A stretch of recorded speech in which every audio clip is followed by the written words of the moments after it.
So this video is going to cover creating, installing and configuring an ESXi 6.5 host and then connecting that ESXi host to Vcenter server for Windows.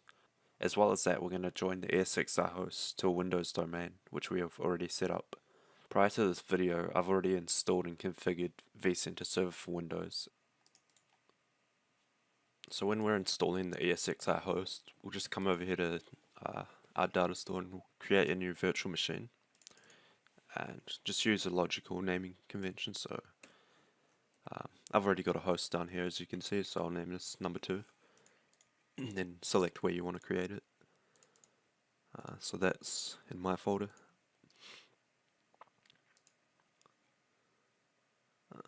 Choose your data store. So I've got my own data store that's been given to me. I'll use that one. And for this version we're using 6.5 and later. So and when you come over to selecting the operating system, just click Other and come down to Other 64-bit.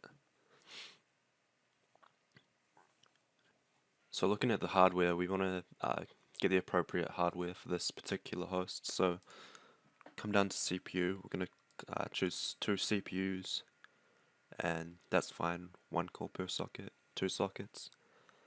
And you want to make sure to expose the guest OS to hardware virtualization. It's going to enable performance counters as well. And for your disk, this is what you're giving the host. So if you want enough space to create VMs, I'd put a bit more on there, so I'm just going to put 30 gigs. The VM needs at least 8 gigs of RAM to create, so I'm just going to give it 8.5 gigs of RAM. And for your network, you want to make sure that you've got the network that's connecting to your other infrastructure. So for me, this is the network everyone's on my network. CD and DVD drive, that's the ISO that you're going to use to actually install the host. So to find this, for me, it's going to be under my class folder. So down here there's a bunch of images, and the vSphere hypervisor is the one that we're going to use. This is ESXi 6.5.0, sorry. And you want to click connect, so it connects at power on. Just double check your settings as well.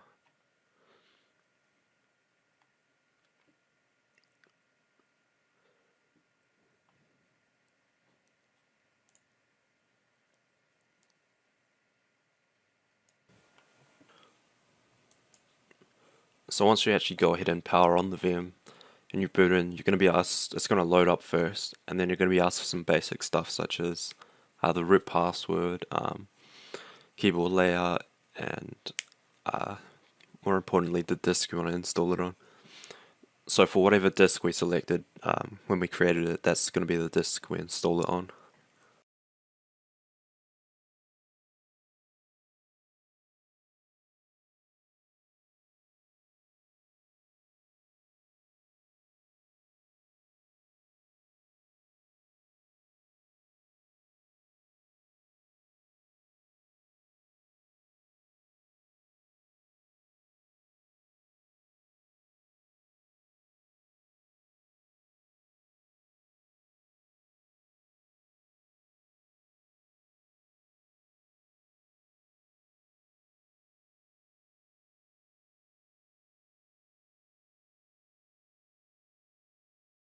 So after the install is done, which is about 30 minutes or so, it's going to ask you to enter the login name. So this will be the password you set at the start. So that's root, and then what if your password was. And then you want to go F2 to customize the settings. And first off, we're going to configure the network settings. Come down to IPv4. We're not using IPv6 in this configuration, but alright, so you want to move this down. So you want to press the space bar to actually move this down. And now, depending on what your network is, I'm on 192.168.0/24. So I'm going to make an IP address for this host. It's one that I know that's not being in use. going to edit the subnet because we're a /24. And default gateway for me is going to be the Vcenter server. So that's .2 for me. Now we can press OK. Okay.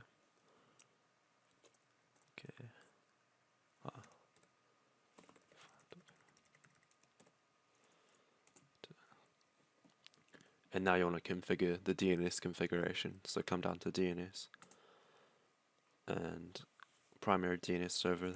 So for me, depending on what your DNS server is, my one's .1. I don't have a backup DNS server. So for hostname, I'm just going to put my initials and then ESXi. And then, because I've already got one, I'll put number 2 for this one. Then I'll put my domain on the end, because then that automatically configures the suffix. Alright, and then OK. And then you can press escape and you'll get a chance to save it, so just click Y. Alright, so if we come back into our DNS settings, at the start I put my full domain name on there, but it's trimmed it off and it's put it down under custom DNS suffixes. So you definitely need the domain name. Now if we go to test management network, we'll be able to actually see if things are connecting properly. Now keep in mind, I haven't actually entered any DNS records, so the IPs will ping, but it won't be able to resolve the host name because there's no DNS record. So now I'm just going to go add a DNS record.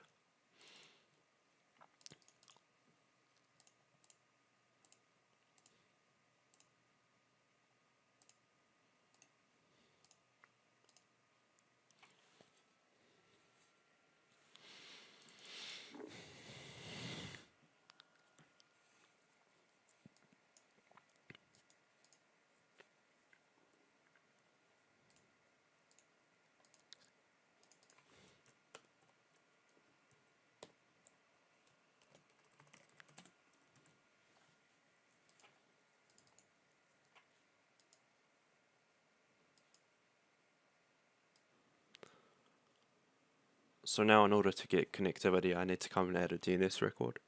Otherwise we won't be able to join the domain. So I'm logging into my DNS server.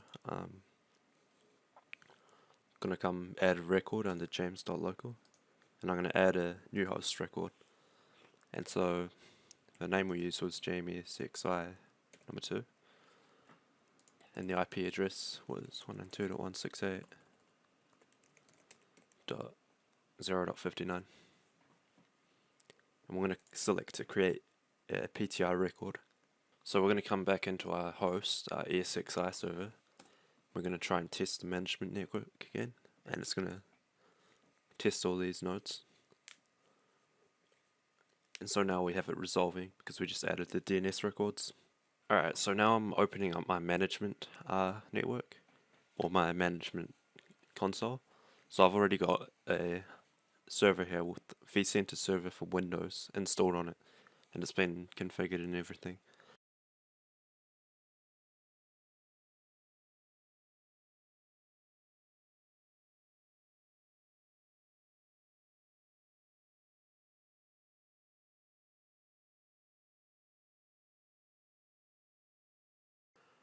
And you'll notice I've already got a ESXi machine in here. But I'm going to import my new ESXi host. So I've created a new data center, and you can do that by selecting to create a new data center.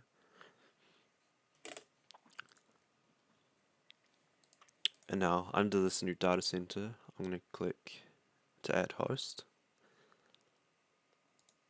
And you definitely want to work with the host name here, because if your DNS isn't working, then we're just going to make sure we can connect by a host name. .james.local. And the host connection details, that's your ESXi login, so you would have set that when you installed ESXi.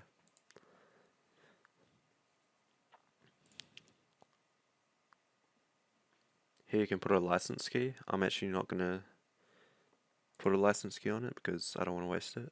This is just a test. And lockdown mode, we'll leave that disabled.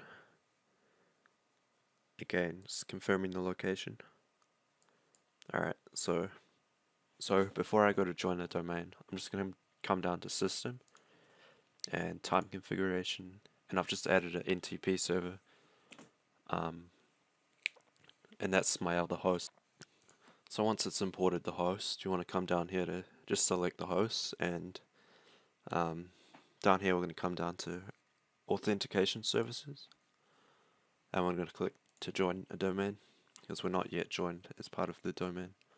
So james.local, and this is going to be your domain admin credentials, so it's going to be the, for me it's the default account on my Windows domain.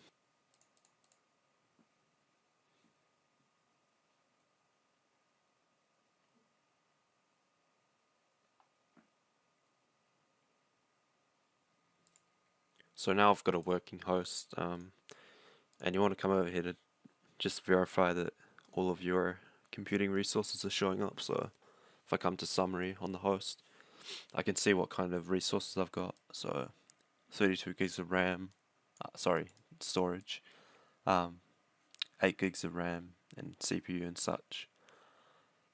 And it's actually gonna, if you come over here, when you're running stuff, you can monitor it, and there'll be alarms and that sort of stuff.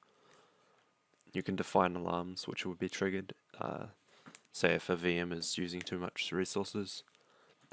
Triggered alarm, data store usage on disk. It's showing that I'm pretty much reaching the limits, because I've only got 7.5 gigs of storage here, when I really should have a lot more, as I've done with my new host.